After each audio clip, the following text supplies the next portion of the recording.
किसान भाइयों नमस्कार। मैं विकास कुमार शर्मा, कृषि अनुसंधान अधिकारी, जिला प्रतापगढ़, राजस्थान। आज अपन बात करेंगे गेहूं की विभिन्न परिस्थितियों में किस प्रकार से पोषक तत्व की आवश्यकता होती है, उसके बारे में विस्तार चर्चा करेंगे। गेहूं की प्राइमरी स्टेज में जब गेहूं की फसल 15 से 20 दिन की होती है, तब जल में घुलनशील उर्वरक 19-19-19 नाइट्रोजन, फास्फोरस और पोटास इसका प्रयोग करें किसान भाई। इसकी जो मात्रा है 15 लीटर टंकी में 40 से 45 ग्राम इसकी मात्रा का प्रयोग करें। जब गेहूं प्रारंभिक अवस्था में होता है तो उसकी वेजिटेटिव ग्रोथ, वानस्पतिक वृद्धि के लिए नाइट्रोजन आवश्यक मानी गई है।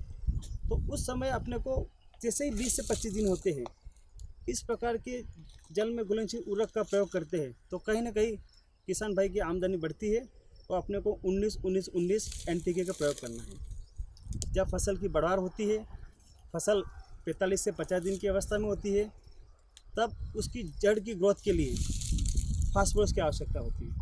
तब जल में घुलनशील उर्वरक के रूप में 052-34 किसान भाइयों को प्रयोग करना है। इसकी मात्रा 15 लीटर टंकी में 45 से 50 ग्राम किसान भाइयों को इसकी मात्रा प्रयोग करनी है। और इसकी मात्रा ध्यान रखना है कि उस समय जो फसल की अवस्था है, जो अनुशंसित मात्रा है वही प्रयोग करनी है। यदि आप कम करोगे तो जो रिज़ल्ट आने हैं वो रिज़ल्ट नहीं आएंगे। तो अधिक मात्रा में कहीं ना कहीं बर्निंग की या जलने की समस्या होती है। तो किसान भाइयों से निवेदन है कि जो अनुशंसित दर है 15 लीटर की टंकी में 45 से 50 ग्राम वही मात्रा प्रयोग करें। जब फसल पकाव की स्थिति में होती है, दाना पक रहा होता है, तब अंतिम स्थिति में पोटाश की आवश्यकता प्रमुख रूप से कृषि विशेषज्ञता मानी गई है। तो 0050 जब फसल 80 से 90 दिन की हो जाए, तब 0050 जल में घुलनशील उर्वरक अपने को प्रयोग करना है।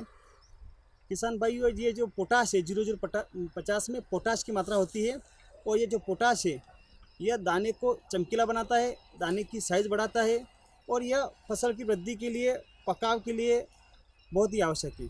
तो किसान भाइयों से निवेदन है कि जब पकाव की स्थिति में हो, जब दाना भरने की स्थिति में हो, तब आप 0050 का आवश्यक रूप से उपयोग करें। धन्यवाद।